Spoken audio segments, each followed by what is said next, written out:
Okay, hope everybody's enjoying the weekend. Today is December 19, 2015. In this video, I'm going to cover the SP 500 and then look at the SPY. First of all, right now I got the monthly chart here on the SP 500. As you can see, the monthly price action is still pretty much confined in this rising price channel here, started at 2009 to the present. Okay, so unless December continue to drop until the end of December, we probably get this candle come down and maybe tag this trend line, and there's a possibility that it could break that trend line also, right? But as you can see from the month of November, we got a little bit of a doji candle, and that kind of set up this formation here for the possibility of an evening star type of a pattern, which we are seeing right now from the December. Right, this candle so far. But of course, if we get a Sanders rally, and it might push this thing back up, and it might get a little bit of a hammer, or might even get a spinning top, then that could certainly put the recent all-time high in play. That it could just come up and tag this, and it might even possibly move higher, and might even try to tag this trend line up here on the upper channel. Which is questionable right now, but anything is possible, so won't discount that completely. But for now, we see that there still could be a little bit balance of coming back up and maybe just form a back-to-back type of a doji candle here. So we'll see, because there's still a couple of weeks before the end of December, although we are entering the holiday period and trading is going to be light. So the point is, the price action is still within this price channel, although a lot of people are still waiting for this market to roll over. And I'm not one of those that disagree with people about the market breadth is not as strong as it needs to be to continue this uptrend. But it's certainly it's not getting worse if you look at it closely. Some of the breadth indicator actually start presenting some positive divergence, and that's why I'm kind of looking for a little bit of a bounce here. Not saying that we're going to actually reverse this thing and then go sky high and maybe put in another leg of this type of run, but certainly I don't see it rolling over, and like a lot of these people are talking about starting a bear market and all this good stuff. So maybe it will, eventually it will. We all know that. But try to call this market, going into a bear market right now, I think it's a little bit premature. Although it could be working itself into a bear market.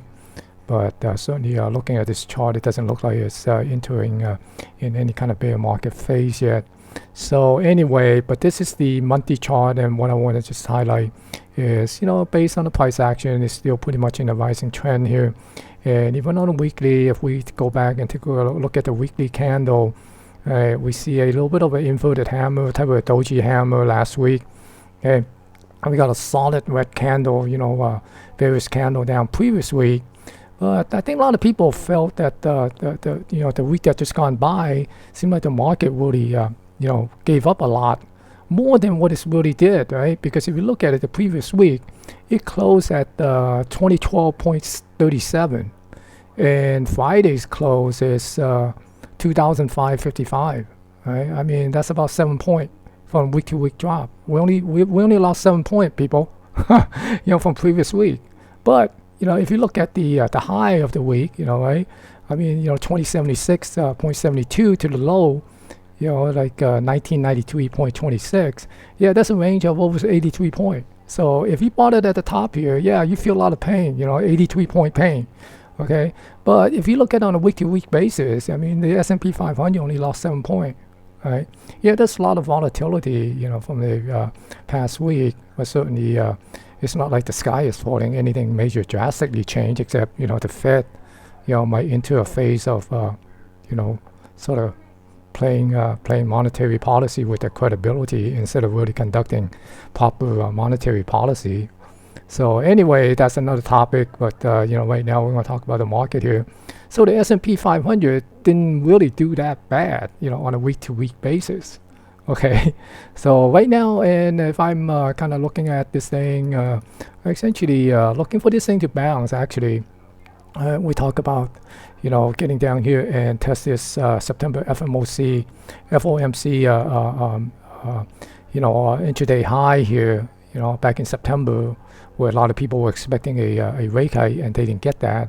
And I guess that's kind of forces the Fed's hand into doing a rate hike on, in December, because they also kind of, passed the October commitment as well. So we were basically looking at this area as a support zone, and we'll see that actually came down within this zone here on the S&P 500. All right, so right now I'm basically looking for a possibility of a bounce. Like I said, there's some positive divergence on some of the breadth indicator, and that's the reason why I'm kind of looking for a bounce. We might get a test come down here and actually tag this 1995 before we get a bounce over here. Okay, we do have a 195, 1950 little gap here. It's kind of got reminded by one of my followers. Okay, on this gap here, and especially on the S&P, the spider. If we look at the spider here, we're talking about this zone here, right? This 202, 203 to 200. So it came down and tested again. We saw that in the previous week, earlier. I mean, in the week, earlier in the week, we saw this, this candle come down here and then, make a nice pop on the FOMC announcement, and kind of sold off afterward, right? So you can see that right now, I'm kind of looking at the worst case, maybe come down to this 198, right? Somewhere around this this pivot here, this pivot low, which is 198.94, so essentially about 199. And we'll probably get a bounce off of here and maybe come up and fill this gap, possibly get back up and test this trend line here. Okay, so I got an inflection point here somewhere around 207. And also the other thing is, you see the the 200-day moving average here, the 20 EMA, and also the 50-day moving average. It's all converging at this particular level here, somewhere around 206. So you kind of keep an eye on that. That could present some resistance there. So that's why I'm putting an initial target on the bounce. If we get a low bounce off of this 200, 201 level. Maybe the first target somewhere around this price gap, somewhere around this 205, with that 206 as a resistance. So kind of pay attention to that 206. If we break through that 206, I'm looking at this 207. So if we could break through this 207, then all of a sudden this area is back in play. Okay, but so there's a lot of resistance overhead up here, the 206, 207. So we kind of keep an eye on that. So that's the bounce I'm looking for. But of course, it's also could just continue to drop to this below this 198, right, or this 199 area here. Okay, so this is the 199, 198.94. That's the low here. So essentially this 199. And it could come down, and if it break that, then it could put this in play. But right now, let me also do this. Let me remove some of these or hide some of these line here, so it doesn't get in the way. And if I put in this Fibonacci retracement, let me get this tool out here. Okay, and if I do a little bit of a Fibonacci retracement. Right, on this swing here, you can see that let me put in the percentage also. All right, the 618 and the 50%. So essentially we're tagging this 50%. The other thing is, if it come down and dip below the 50%, let me put back that 38.2. Okay, so we got this 38.2 sitting right near this gap here, right? This 196 area. Okay, so it could come down and tag this 196 and then get a bounce. But I'm really looking at the possibility that it's going to be bouncing off this 199 somewhere, off near this this 50%, right? And come up and fill this gap first. Then maybe on the next time around on its way down, then it fill this gap of 195. That's basically what I'm looking at. But anything, is possible. It could just come down and spook the market and then get a little bounce, right?